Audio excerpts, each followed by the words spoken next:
स्वागत है आपका हमारे YouTube channel Aditya Vishwakarma horror podcast में। दोस्तों, कैसे हैं आप लोग? आशा करता हूं कि ठीक होंगे। आज की कहानी शुरू करने से पहले मेरी आपसे एक छोटी सी रिक्वेस्ट है कि काफ़ी वक्त से हमारा ये हॉरर स्टोरी का चैनल बहुत डाउन चल रहा है। इस बुरे वक्त में मुझे आप लोगों की सपोर्ट की ज़रूरत है, तो प्लीज़ हमारे चैनल को सब्सक्राइब करके अपने उन करीबी लोगों के पास शेयर कर दें जो भूतिया कहानियाँ सुनना पसंद करते हैं। तो चलिए शुरू करते हैं आज की एक और दिल दहला देने वाली कहानी। ये कहानी एक सच्ची घटना पर आधारित है। मेरा नाम सत्यम है और मैं एक फ़ोटोग्राफ़र हूँ। जैसे कि मैं बहुत सारी जगहों पर जाकर फ़ोटो क्लिक करता हूँ, और कुछ वक्त पहले मैं और मेरा दोस्त निखिल एक गांव में गए थे। निखिल ने बोला था कि उस जगह का नज़ारा बहुत ही अच्छा है और कुछ पुराने खंडर और मकान भी वहाँ मौजूद हैं जहाँ हमें फ़ोटोज़ अच्छे मिलेंगे। यही सोचकर मैं और निखिल उस जगह के लिए निकल पड़े, और कुछ घंटों के सफ़र के बाद हम उस जगह पहुँच गए। जहाँ जाने के बाद मैंने देखा वहाँ तालाब और पहाड़ थे, और जैसे कि मेरे दोस्त ने बोला था कुछ पुराने मकान भी वहाँ मौजूद थे। तो हम दोनों ने वहाँ कुछ दिन रुकने का निर्णय किया और हम रुककर फ़ोटो क्लिक करने लगे।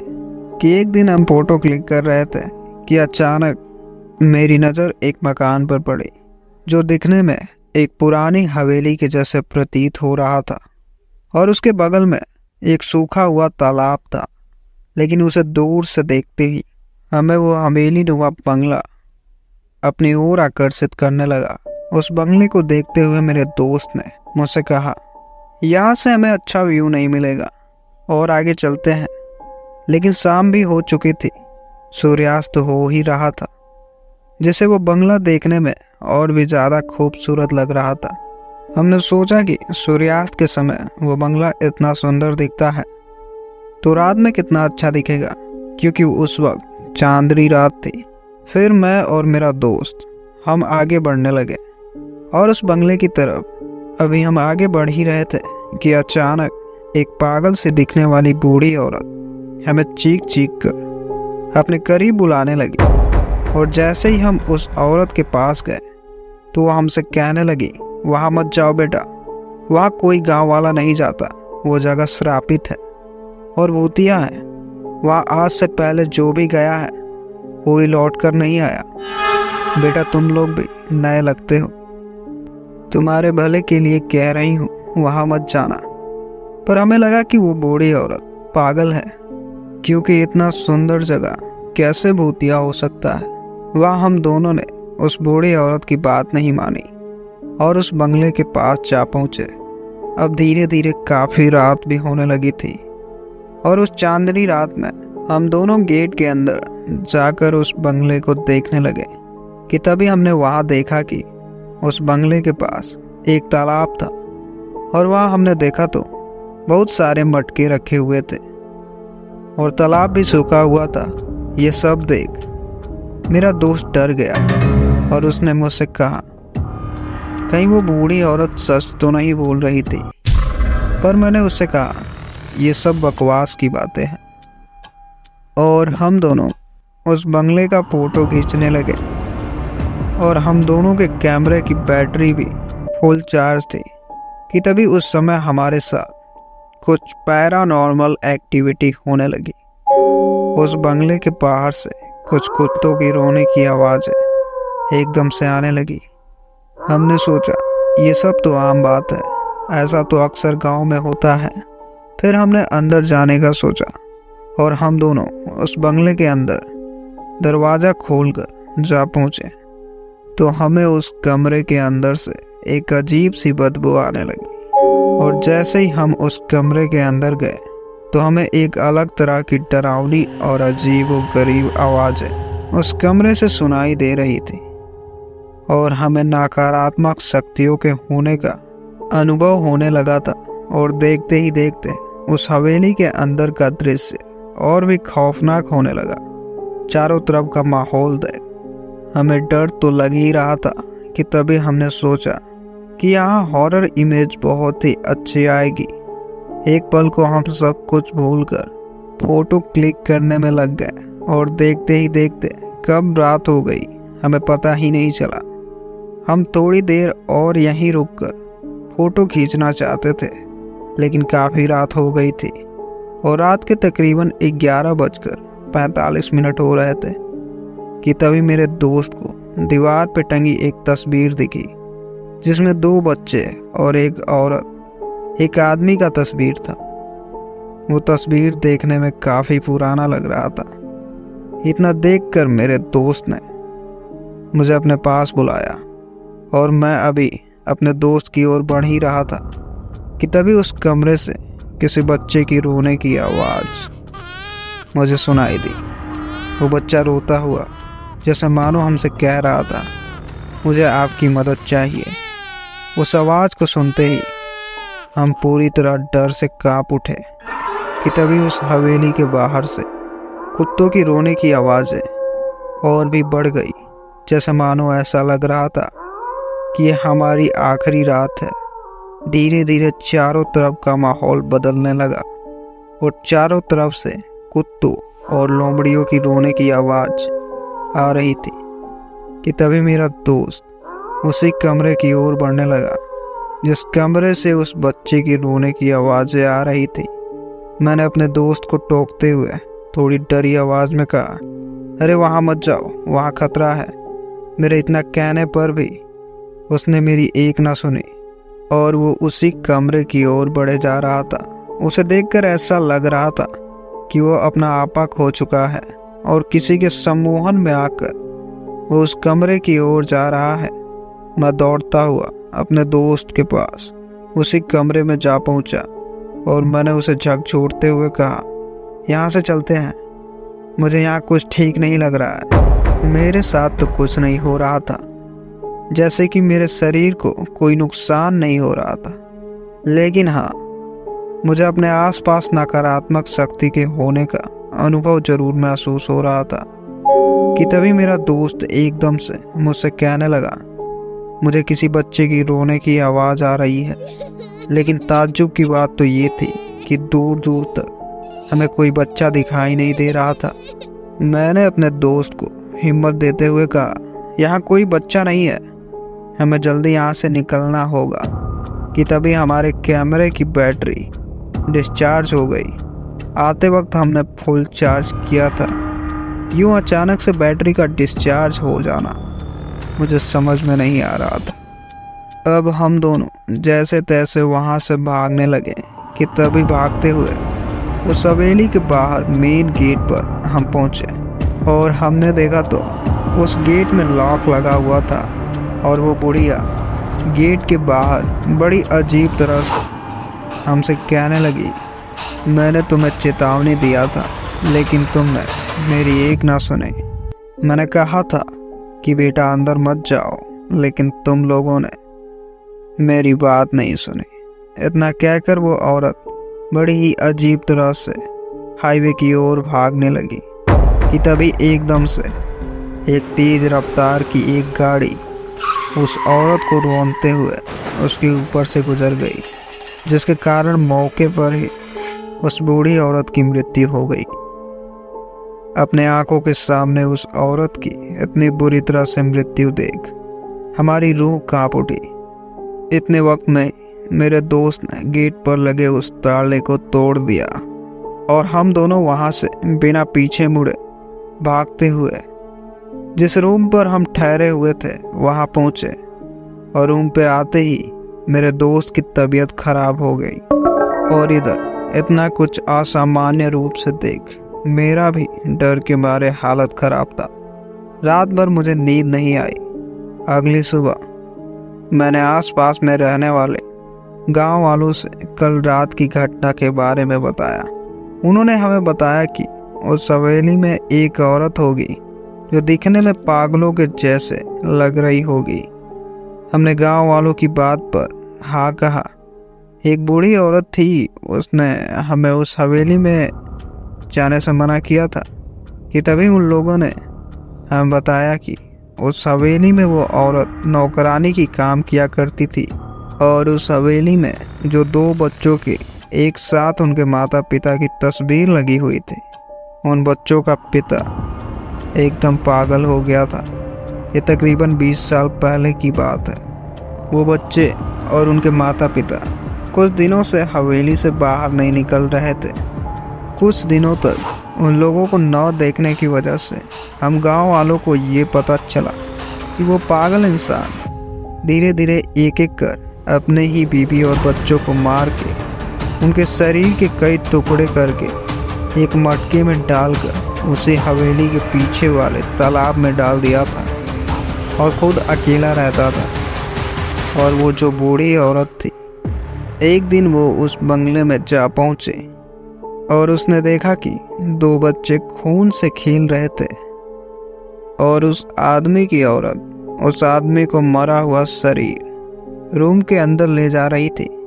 इतना खौफनाक मंजर देख वो बुढ़िया पागल हो गई और वो बुढ़िया हमें बस इतना ही बताकर वहीं गेट पर रहने लगी। मैंने उन लोगों से पूछा कि आखिर क्या वजह रही होगी जो उस आदमी ने अपने ही बीवी और बच्चों को मार दिया। मेरी बात का जवाब देते हुए गांव वालों ने मुझे बताया कि उस औरत के पति को तंत्र मंत्र में काफ़ी दिलचस्पी थी और गांव के लोगों ने उस आदमी को एक तांत्रिक के साथ भी कई बार देखा था। शायद उसी तांत्रिक के बहकाव में आकर उसने एक घिनौना अपराध किया हो। जब से उस परिवार की मृत्यु यूं ही रहस्यमयी तरीके से हुई, उसके बाद से उस हवेली का और कोई वारिस न रहा। और उस घटना को बीते कुछ ही साल हुए थे कि उस हवेली के पास से गुजरने वाली गाड़ियों की एक्सीडेंट होने लगी। कुछ लोगों का ये दावा है कि जब भी वो उस हवेली के पास से गुजरते हैं तो उन्हें कुछ बच्चों की रोने की आवाज़ें सुनाई देती है। हमें ये समझ में नहीं आ रहा था कि आप लोग आधी रात तक उस हवेली में ठहरने के बावजूद भी जीवित कैसे बच गए।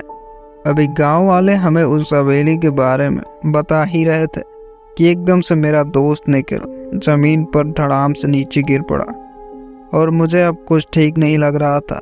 अभी मैं अपने दोस्त को उठा ही रहा था कि गांव वालों ने मुझसे कहा, आप दोनों गांव के महाराज जी से ताबीज बनवा लीजिए, अन्यथा कुछ भी हो सकता है। गांव वालों के साथ मैं अपने दोस्त को लेकर गांव के मंदिर पहुंचा और जैसा कि गांव वालों ने हमें कहा था, हम दोनों ने एक ताबीज बनवा लिया और हम अपने घर लौट आए। और जब हमने अपने कैमरे से खींचे उन फोटोज को लैपटॉप में देखा तो हमारा पूरा शरीर सन्न रह गया। हमने देखा कि सभी फोटो धुंधली थी और उन फोटो में एक औरत बड़ी ही अजीब तरह से मुस्कुरा रही थी। मैंने तुरंत कंप्यूटर बंद कर दिया और उस घटना के बाद से हमने हॉन्टेड जगहों पर आना जाना बिल्कुल ही बंद कर दिया। अब उस घटना को बीते काफ़ी वक्त गुजर चुका है, लेकिन आज भी वो ताबीज हमारे गले में मौजूद है। इस कहानी में बस इतना ही। तो चलिए बढ़ते हैं दूसरी कहानी की ओर। रात के तकरीबन 9 बज रहे थे। ठंड का मौसम था। एम्बुलेंस में बैठा मैं और मेरा दोस्त विकास पूरी रफ्तार से एम्बुलेंस को हॉस्पिटल की ओर भगाए जा रहे थे और हमारी गाड़ी उस कच्ची सड़क पर हवा से बातें करते हुए चल रही थी। 1 घंटा पहले हमें नयका छपरा में एम्बुलेंस ले जाने का ऑर्डर मिला। तब रात के तकरीबन 8 बज रहे थे। मैं फौरन ही विकास के साथ एम्बुलेंस लेकर निकल पड़ा क्योंकि रात में मुझे ज़्यादा दिखाई नहीं देता है। दोस्तों, मेरा नाम आदित्य है। विकास और मैं हम दोनों बीते कुछ सालों से सरकारी हॉस्पिटल में एम्बुलेंस चलाने का काम करते हैं। विकास पूरी रफ्तार से एम्बुलेंस नयका छपरा की ओर भगाया जा रहा था। मुश्किल से हमें 20 मिनट ही हुए थे कि जिस हाईवे से हम गुजर रहे थे उस हाईवे पर काफ़ी गाड़ियां लगी हुई थी। जब मैंने आसपास के कुछ लोगों से पूछा तो पता चला कि आगे किसी ट्रक की एक्सीडेंट हुई है।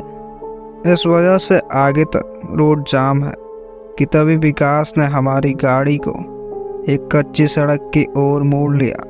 संजोग से वो कच्ची सड़क उस ट्रैफिक से पहले ही मौजूद थी। उस कच्ची सड़क पर हम पूरी रफ्तार से आगे बढ़ने लगे।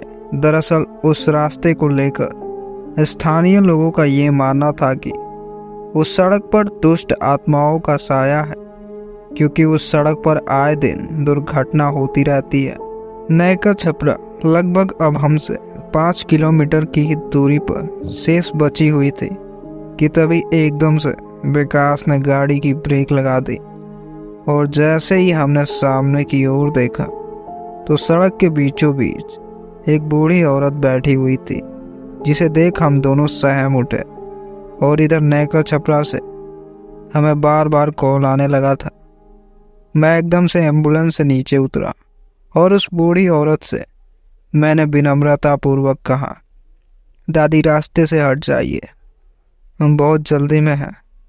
मेरी बात पर वो बूढ़ी औरत बड़ी ही अजीब तरह से हंसने लगी और एकदम से उस बूढ़ी औरत ने डरावनी आवाज में हमसे कहा, जो भी इस रास्ते से गुजरेगा वो सब मरेंगे। उस बूढ़ी औरत की बात सुन मैं एक पल को सहम सा गया कि तभी विकास ने मुझे आवाज लगाते हुए कहा, आदित्य चल, वो पागल औरत है। विकास की बात सुन मैं फौरन एम्बुलेंस में आकर बैठ गया और विकास ने जब गाड़ी स्टार्ट की तो वो औरत कहीं ना जाने कहाँ गायब हो गई। खैर हमने इतना ध्यान नहीं दिया क्योंकि रोहित के घर से बार बार फोन आ रहा था। कुछ ही देर बाद जब हम नैका छपरा पहुंचे तो हमें पता चला कि रोहित नाम के एक लड़के ने फांसी लगा ली थी। और जब हमने उस लड़के की हालत देखी तो हमने जल्दी जल्दी में उसे एम्बुलेंस में लिटाया। रोहित के साथ उसकी माँ और उसके मोहल्ले का एक युवक बैठ गया और हमने फौरन ही गाड़ी स्टार्ट की और हॉस्पिटल की ओर बढ़ने लगे। विकास गाड़ी चला रहा था और मैं रोहित के शरीर को बड़ी ही ध्यान से देख रहा था, क्योंकि उसके शरीर को देखकर ऐसा लग रहा था कि शायद ही अब वो बच पाएगा। हाईवे पर जाम लगे होने की वजह से विकास ने एम्बुलेंस को उसी कच्ची सड़क की ओर मोड़ लिया। अब रात के तकरीबन 9 बज गए थे। ठंड का मौसम होने की वजह से चारों तरफ गहरा सन्नाटा पसरा हुआ था कि तभी एकदम से हमारी एम्बुलेंस बंद पड़ गई। और जब मैंने गौर से चारों तरफ देखा तो मुझे पता चला कि एम्बुलेंस उसी जगह बंद हुई थी जहां वो बूढ़ी औरत हमें आते वक्त दिखी थी। और इधर एकदम से रोहित तड़पने लगा। यूं अचानक से गाड़ी का उसी जगह बंद पड़ जाना मुझे समझ नहीं आ रहा था। रोहित की मम्मी रोहित की हालत देख अपना आपा खो बैठी और फूट फूट कर रोने लगी कि विकास और मैं हम दोनों एम्बुलेंस से नीचे उतरे और गाड़ी को देखने लगे कि आखिर हमारी गाड़ी स्टार्ट क्यों नहीं हो रही थी। एम्बुलेंस के आगे के बोनट से एकदम से धुआं निकलने लगा। मैंने अपना फ़ोन निकाला और इमरजेंसी में कॉल करने लगा, लेकिन मेरा फ़ोन नहीं लग रहा था। मैंने मोबाइल में देखा तो मेरे फ़ोन में सिग्नल नहीं थे। मैंने विकास को फ़ोन मिलाने को कहा। विकास का भी यही हाल था। किसी के भी फ़ोन में ज़रा भी सिग्नल नहीं आ रहा था कि तभी एकदम से रोहित की माँ चीख पड़ी। और जैसे ही हम रोहित के पास पहुंचे तो हमने देखा कि उसका शरीर पूरी तरह से अकड़ने लगा था कि तभी अचानक ही वही बूढ़ी औरत एकदम से हमारे सामने आ गई और एक अजीब सी मुस्कान भरते हुए हमारे ओर बढ़ने लगी। रोहित की हालत देख उसकी माँ अब बेहोश हो गई थी कि तभी वो बूढ़ी औरत एकदम से एम्बुलेंस के पीछे का दरवाज़ा खटखटाने लगी। विकास और मैं हम दोनों एकदम से नीचे उतरे। हम नीचे उतरता देख वो बूढ़ी औरत हमसे बार बार एम्बुलेंस के पीछे का दरवाज़ा खोलने के लिए कहने लगी, दरवाज़ा खोलो, मैं सब कुछ ठीक कर दूंगी, मुझे देखने दो।